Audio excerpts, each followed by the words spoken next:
अस्सलाम वालेकुम dear friends, उम्मीद है आप सब खैरियत से होंगे। हमारा आज का जो लेक्चर है ये यंग लायर्स के लिए बहुत ही इंपॉर्टेंट है।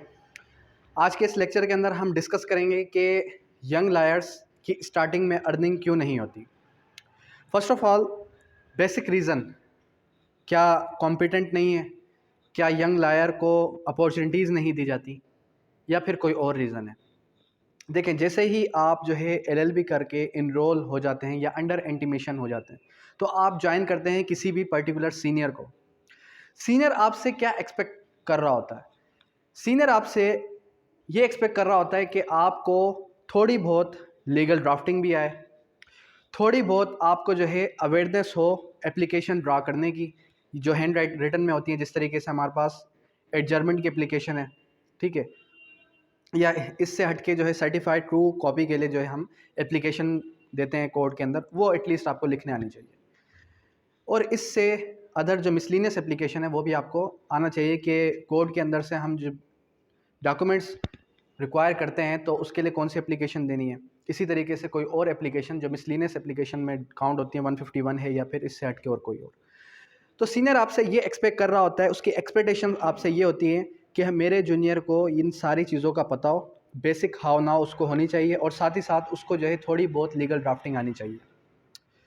अगर तो आपको थोड़ी बहुत भी लीगल ड्राफ्टिंग आती है तो आपको सीनियर से कुछ अर्निंग की एक्सपेक्ट करने की ज़रूरत नहीं है। अब उसका क्या रीज़न है? उसका रीज़न ये है कि जब आप ये देखते हैं कि एक जो हमारे पास स्टेनो है, सीनियर अमूमन ज़्यादा टाइम वेस्ट करते ही नहीं है लीगल ड्राफ्टिंग पे, ज़्यादा टाइम वेस्ट करते ही नहीं है एक कंप्लीट प्रोसीजर, एक कंप्लीट फाइल को बनाने के लिए। वो किससे ड्राफ्ट करवाते हैं? एक स्टेनो से। तो क्या हम भी एक स्टेनो बन जाए? बिल्कुल ऐसा नहीं है।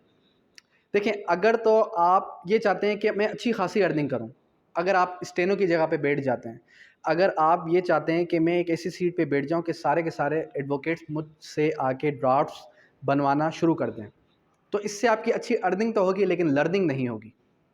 लर्निंग क्यों नहीं होगी? क्योंकि आप बाउंड हो जाएंगे एक ही सीट पर बैठने के लिए। इससे आप कोर्ट के अंदर आना जाना आपका बंद हो जाएगा।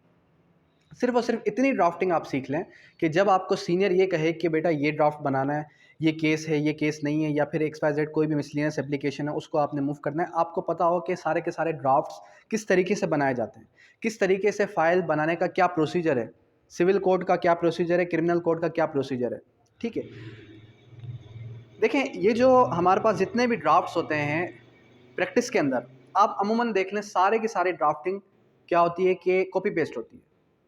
कॉपी पेस्ट का क्या मतलब है? इसका मतलब ये है कि जो आपको ड्राफ्ट्स बना के दे रहा होता है, जो स्टेनो होता है, उसके पास सारे के सारे ड्राफ्ट्स फ़ोल्डर के अंदर, एक कंप्यूटर के फ़ोल्डर के अंदर मौजूद होते हैं। वो सिर्फ़ क्या करता है, आप उसको सिचुएशन बताते हैं, वो क्या करता है, वो फ़ोल्डर में से वो एक फ़ाइल ओपन करता है।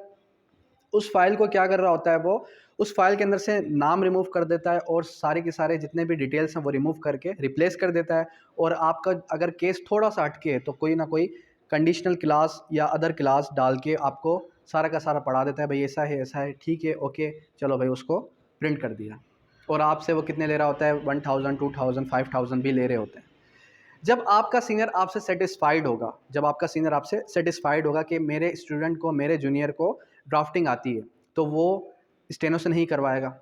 जब वो स्टेनो से नहीं करवा रहा, इट मीन्स कि अगर वो स्टेनो को एक केस के 2000 भी दे रहा था, जब वो आपसे सेटिस्फाई हो जाएगा, वो आपको पर डे अगर 1000, 1500 भी दे रहा है तो मोर देन इनफ है आपके लिए।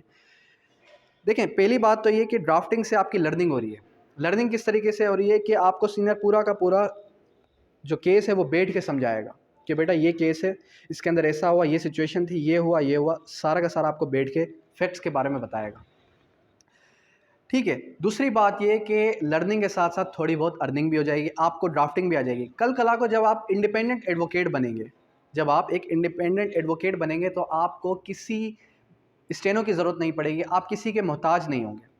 ठीक है, मैंने अक्सर एडवोकेट्स ऐसे भी देखे हैं जो क्या करते हैं, जो खुद से ड्राफ्ट कर रहे होते हैं। उनकी ड्राफ्टिंग में, ठीक है, और उनसे हटके जो स्टेनो की ड्राफ्टिंग है उनमें ज़मीन आसमान का फ़र्क होता है, क्योंकि वो कॉपी पेस्ट नहीं करते, वो सिचुएशन को समझते हैं और अपने माइंड से लिख रहे होते हैं, और उनको लिखने में नियर अबाउट को 3 घंटे 4 घंटे भी लग जाते हैं।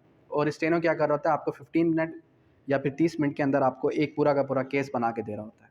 तो दोनों में ये डिफरेंस है कि कोड जजेस आपसे सेटिस्फाई कैसे हों, जब आपकी जो आपकी ड्राफ्टिंग है वो अच्छी होगी, जब आपका सीनियर उनके सामने प्रेजेंट करेगा मिस्टेक्स ना हो, कोशिश क्या करें कि मिस्टेक्स छोटी बहुत जो ग्रामेटिकल मिस्टेक्स हैं वो भी ना हो।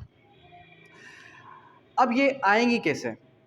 पहली बात तो ये कि हमें एटलीस्ट पैटर्न का पता हो कि जिस कोड के अंदर हम जो है जिस कोड की हम फाइल बना रहे हैं या जिस कोड की हम जो है ड्राफ्टिंग कर रहे हैं उसके अंदर रेगुलर प्रैक्टिस क्या है, पहली बात। दूसरी बात ये कि आपके सामने अगर 2 से 4 ड्राफ्ट्स मौजूद होंगे, 2 से 4 ड्राफ्ट्स के सैंपल मौजूद होंगे, तो आप खुद से ड्राफ्ट करना सीख लेंगे।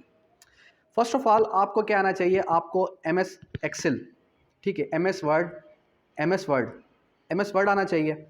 MS वर्ड 2007 का हो, 11 का हो, 2020 का हो, इससे कोई इफेक्ट नहीं पड़ता। जो आप समझ सकते हैं 2011 का उठा लें, 2015 का उठा लें, 17 का या 20 का, इससे कोई फ़र्क नहीं पड़ता। बस ये हो कि आपके लिए कौन सा ईजी है। आपने वो MS वर्ड डाउनलोड कर लिया, उसके बाद आप प्रैक्टिस करें किसकी? टाइपिंग की। आप वर्ड काउंट करें कि आप कितने मिनट के अंदर कितने वर्ड्स लिख सकते हैं, पहली चीज़ ये। सेकंड थिंग इज़ दैट कि अब आप ये देखें कि किसी और ने अगर ड्राफ्ट बनाया, वो मैं आपके साथ इंशाल्लाह डेली बेसिस पे जब हम क्लास कंडक्ट कर रहे होंगे तो फिर हम क्या करेंगे, फिर हम जो है डेली बेसिस पे एक ड्राफ्ट आपको बना के देंगे, ठीक है। आपने क्या करना है, वैसा ही ड्राफ्ट बनाना है, लेकिन उसकी कंडीशंस चेंज होगी। अगर आपको वैसा कह दिया जाएगा तो आप तो कॉपी पेस्ट कर लेंगे। आपने क्या करना है, मैं आपको पूरी की पूरी कंडीशन जो है चेंज करके दे दूँगा, वॉइस में समझा दूँगा, तो फिर आपने उसको कन्वर्ट कर लेना है उसके अंदर। फिर जैसे ही आप बना लेंगे तो फिर उसके साथ फिर मैं क्या करूँगा, फिर आपको रिकॉर्डेड लेक्चर के थ्रू या फिर लाइव क्लास के थ्रू आपको क्लास के अंदर ईच एंड एवरीथिंग समझाऊँगा। हमारी जो पहली क्लास होगी, पहली और दूसरी क्लास, उसके अंदर हम समझेंगे basic points, basic working of MS office. क्योंकि अक्सर स्टूडेंट्स ऐसे भी होते हैं जो लॉ तो कर लेते हैं लेकिन उन्होंने कोई कंप्यूटर का कोर्स नहीं किया होता। कंप्यूटर का कोर्स करने से बेहतर ये है कि आप 1 डे या 2 डेज़ के अंदर, जब स्टार्टिंग में मैं आपको समझा रहा हूँ तो आप वो समझ लें, और साथ ही साथ मैं आपको एक लिंक शेयर करूँगा, जिस लिंक के ज़रिए से, यूट्यूब के लिंक के ज़रिए से आप क्या करेंगे, आप पूरा का पूरा कोर्स विद इन 2 आवर्स समझ लेंगे। 2 घंटे की वो क्लास है, उससे आप MS एक्सेल के जितने भी बेसिक पॉइंट्स हैं वो और शॉर्ट कीज़ हैं वो सारी की सारी आप समझ लेंगे। ये हो गया आपका MS एक्सेल का मसला हल। फिर दूसरी बात कि जो ड्राफ्ट का इशू है कि ड्राफ्ट किस तरीके से बनाना है, उसको प्रेजेंट किस तरीके से करना है, उसके अंदर जो स्केच है उसका वो किस तरीके से उतारना है, वो इंशाल्लाह फिर हम डेली बेसिस पे एक एक ड्राफ्ट, स्टार्टिंग के अंदर मिसलिनियस एप्लीकेशंस होंगी, फिर उसके बाद एक कंप्लीट जो होगा हमारा सिविल की जो हमारे पास फाइल्स होंगी, जैसे फैमिली सूट है उसको किस तरीके से ड्राफ्ट करना है, फिर साथ ही साथ जो हमारे पास उसके सिविल के सूट्स हैं वो, और फिर लास्ट के 10 डेज़ हम क्या करेंगे, लास्ट के 15 डेज़ हम जो है उसका क्रिमिनल का भी थोड़ा बहुत सीख लेंगे कि क्रिमिनल के अंदर जो आपकी फ़ाइल्स हैं, बेल की एप्लीकेशन हो गई या इससे हट के कोई दूसरा अगर कोई ऑफेंस है उसकी एप्लीकेशन या उसका जो पूरा का पूरा ड्राफ्ट है वो किस तरीके से बनाया जाता है। तो ये जो कोर्स है हमारा वो लीगल ड्राफ्टिंग का कोर्स है। ये लीगल ड्राफ्टिंग का कोर्स नियर अबाउट कोई 2 मंथ्स का कोर्स है। वैसे अक्सर आपने देखा होगा 4 मंथ 6 मंथ्स की ड्यूरेशन देते हैं, लेकिन मैं आपको दे रहा हूँ 2 मंथ्स का कोर्स। इस 2 मंथ के कोर्स के अंदर हम क्या करेंगे, हम फर्स्ट ऑफ ऑल मैंने बताया आपको कि बेसिक स्ट्रक्चर समझेंगे किसका, ड्राफ्टिंग का। जब आपने बेसिक स्ट्रक्चर समझ लिया ड्राफ्टिंग का, फिर उसके बाद हम जो है आ जाएंगे सिविल पे, फैमिली सूट पे, और फिर उसके बाद मिसलिनियस एप्लीकेशंस पे, और उसके बाद हम मूव करेंगे नेक्स्ट मंथ इंशाल्लाह जो आपकी क्रिमिनल ड्राफ्टिंग है उसके ऊपर। तो 2 मंथ्स जो है आपके लिए मोर देन इनफ है। उसके बाद आपने इस चीज़ को छोड़ना नहीं है। छोड़ना किस तरीके से नहीं है, आपने मेरी क्लासेस एंड की, आपने मेरा सेशन एंड कर दिया, उसके बाद आपने इसको हरगिज़ छोड़ना नहीं है। इसका मतलब ये है कि प्रैक्टिस कर लेनी है। प्रैक्टिस कैसे? डेली बेसिस पे जब आप कोई ना कोई ड्राफ्ट बना रहे होंगे, आपके पास कंप्यूटर अवेलेबल है, आप खुद से ड्राफ्ट बनाना शुरू कर दें। कोई कंडीशन रखें माइंड में, या कोई FIR दे दूं मैं आपको कि अब इस FIR पे किस तरीके से ये एप्लीकेशन मूव होगी, आप मुझे बताएं। तो आपने या तो सीनियर के साथ अटैच्ड हैं तो वेल एंड गुड है, ठीक है। अगर सीनियर के साथ अटैच नहीं है तो फिर क्या करना है, फिर खुद से डेली बेसिस पे, वीकली बेसिस पे ड्राफ्ट खुद से बनाने स्टार्ट कर लेने हैं। अंडरस्टैंड? ये जो हमारा कोर्स होगा ये सर्टिफिकेट बेस्ड कोर्स होगा, और सर्टिफिकेट सिर्फ और सिर्फ उन्हीं को इशू किया जाएगा जो कि हमारे साथ till end of the class रहेंगे। मतलब अक्सर स्टूडेंट ऐसे भी होते हैं जो लाइव क्लास के अंदर इन होते हैं स्टार्टिंग इनिशियल डेज़ के अंदर, और फिर उसके बाद वो छोड़ देते हैं, लीव कर देते हैं। लीव करने का रीज़न ये हो सकता है कि टीचर ने अच्छा ना समझाया हो, टीचर से सेटिस्फाई ना हो, लेकिन ऐसा हरगिज़ नहीं है। हमारे पास जो टीचर हैं, एक तो मैं आपको खुद से गाइड करूँगा और हमारे पास सेकंड जो हमारे पास कोच हैं वो उसामा राजपूत साहब, जो कि प्रीवियस 3 ईयर्स से लीगल ड्राफ्टिंग करते आ रहे हैं कंप्यूटर की, इसकी कोड की।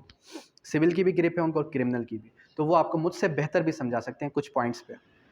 तो खैर कहने का मकसद क्या है, कहने का मकसद सिंपल इतना है कि आप इस 2 मंथ सेशन में हमारे साथ इन रहें, तो इंशाल्लाह आपको आगे चल के जितनी डिफ़िकल्टीज़ एक यंग लॉयर फेस करता है ड्राफ्टिंग के दौरान, वो सारी की सारी फेस करने की कोई भी ज़रूरत पेश नहीं आएगी। और जितने भी ड्राफ्ट्स हैं, जो हम पढ़ते रहेंगे साथ ही साथ, वो मैं आपके साथ शेयर करता रहूँगा। और अगर कोई ऐसा स्टूडेंट है जिसको सारे के सारे ड्राफ्ट चाहिए, मतलब वो रेगुलर प्रैक्टिस के अंदर है, तो वो भी मैं आपके साथ शेयर कर दूँगा। अब यहाँ तक कोई क्वेरी, कोई क्वेश्चन है तो आप करें। Thank you, that's all.